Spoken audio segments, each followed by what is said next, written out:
The Taxi Driver, and Miracle in London, a love story of loss, healing, and forever. Miriam was excited to visit her aunt in London. She had not seen her for a long time, and she missed her warm hugs and delicious cookies.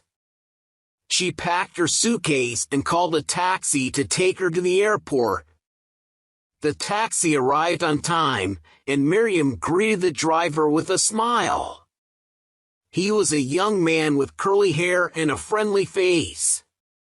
He helped her load her luggage and asked her where she was going. "I'm going to London, to visit my aunt," Miriam said. "London? That's a great city. I've been there once, when I was a kid." "It was amazing," the driver said. "Really? What did you see there?" Miriam asked. "Well, I saw the Big Ben, the London Eye, the Buckingham Palace, and many other things. But the most memorable thing was the Tower of London. It was so spooky and fascinating.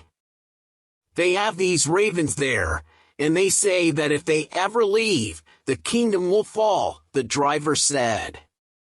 "Wow, that sounds interesting. I would love to see the Tower of London. Maybe I can ask my aunt to take me there," Miriam said. "Maybe you can. But be careful, the ravens are very clever. They might try to steal your cookies," the driver joked. Miriam laughed. She liked the driver. He was funny and kind. They chatted for a while, and Miriam learned that his name was Sammy, and he was from Morocco, like her. He had moved to Dar Bouatsa a few years ago, and he loved driving a taxi. He said it was a good way to meet new people and learn new things. They reached the airport, and Sammy helped Miriam unload her luggage. He wished her a good trip and gave her his phone number. "Call me when you come back. I'll be happy to drive you home. And maybe we can go to the Tower of London together someday," he said. Miriam smiled. She thanked him and gave him a generous tip. She felt a strange connection with him. She wondered if he felt it too. She checked in and boarded the plane. She looked out of the window and saw Sammy waving at her. She waved back and felt a flutter in her heart. She didn't know it yet, but this was the beginning of a beautiful story. Miriam had a wonderful time in London with her aunt. They visited many places, but Miriam's favorite was the Tower of London. She was fascinated by the history and the mystery of the place. She also saw the ravens, and remembered Sammy's joke. She smiled and took a picture of them. She missed Sammy. She had called him when she arrived in London, and they had talked for a long time.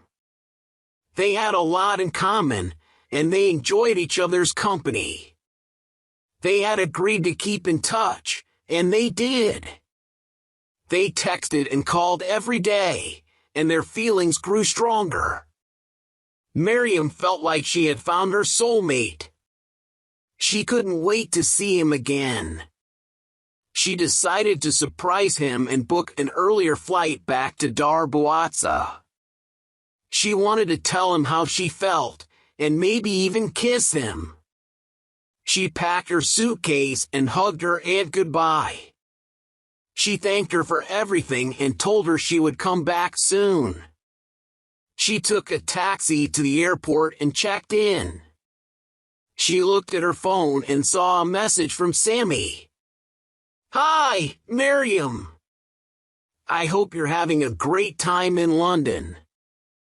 I miss you so much. I have something important to tell you. Can you call me when you can?" Miriam felt a surge of excitement. She wondered what Sammy wanted to tell her. Maybe he felt the same way as she did. Maybe he wanted to ask her to be his girlfriend. She called him right away. "Hi, Sammy. I'm so happy to hear from you. I miss you too. What do you want to tell me?" she said. "Miriam, I'm sorry. I don't know how to say this. I have some bad news," Sammy said. Miriam felt a chill in her spine. She sensed something was wrong. She heard Sammy's voice trembling. "What is it, Sammy? What happened?" she asked.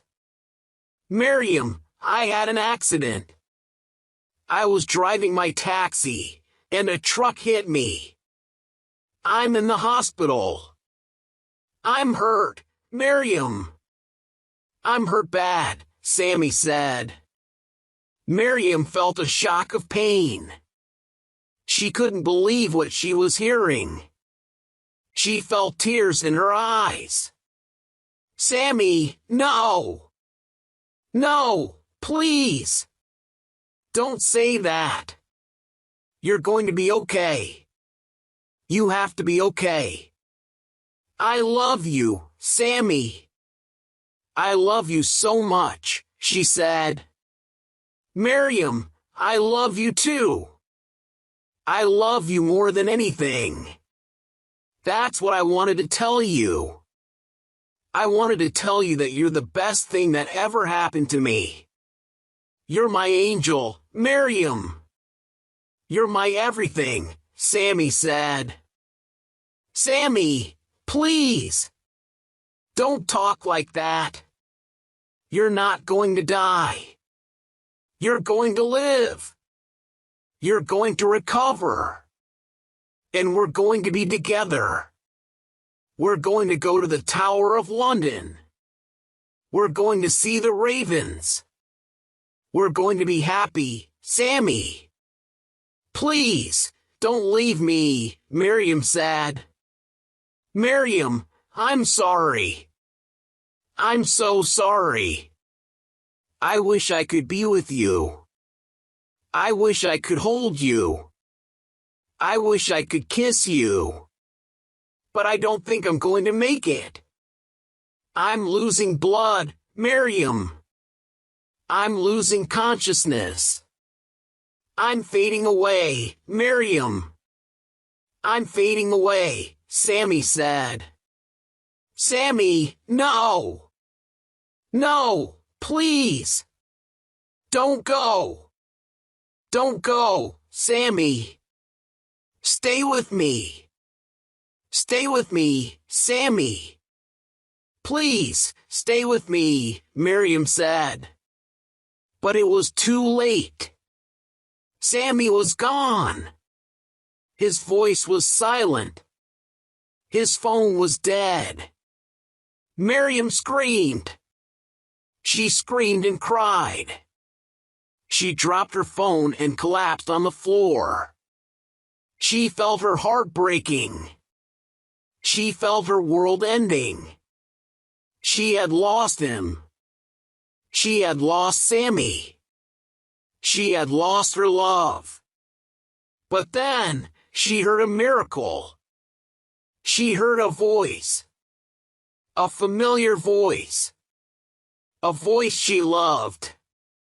"Miriam, Miriam! Can you hear me? Miriam, it's me. It's Sammy." Miriam opened her eyes. She looked at her phone. She saw Sammy's face. He was alive. He was smiling. "Sammy, Sammy! Is that you? Sammy, you're alive. You're alive, Sammy. How? How are you alive?" she said. "Miriam, I'm alive. I'm alive, Miriam. It's a miracle. It's a miracle, Miriam. The doctor saved me. They gave me a blood transfusion. They operated on me. They fixed me, Miriam. They fixed me, Sammy said. Miriam, I'm sorry. I'm sorry for scaring you. I'm sorry for making you cry. I thought I was going to die. I thought I was going to lose you. But I didn't. I didn't, Miriam. I'm here. I'm here, Miriam. And I love you. I love you, Miriam. I love you so much, Sammy said. Miriam, I have something to ask you. Something very important. Something I wanted to ask you for a long time. Miriam, will you marry me? Will you marry me, Miriam? Will you be my wife? Sammy said. Miriam couldn't believe what she was hearing. She couldn't believe what she was seeing. She couldn't believe what was happening. She felt a surge of joy. She felt a wave of happiness. She felt her heart healing. She felt her world brightening. She had found him. She had found Sammy. She had found her love. She smiled. She smiled and laughed. She picked up her phone and hugged it. She felt Sammy's warmth. She felt Sammy's love. Sammy, Sammy. Yes, yes. Yes, I will marry you. Yes, I will be your wife. Yes, I love you. I love you, Sammy. I love you more than anything, she said. Miriam, I'm so happy. I'm so happy, Miriam. You've made me the happiest man in the world. You're my angel, Miriam. You're my everything, Sammy said. Miriam, I can't wait to see you. I can't wait to hold you. I can't wait to kiss you. I can't wait to marry you. I can't wait to be with you. Forever, Miriam. Forever, Sammy said. Miriam, we're going to be happy. We're going to be happy, Miriam. We're going to go to the Tower of London. We're going to see the ravens. We're going to live our dreams. Together, Miriam. Together, Sammy said. And they did. They did, Miriam and Sammy. They did, and they were happy. They were happy, and they lived happily ever after.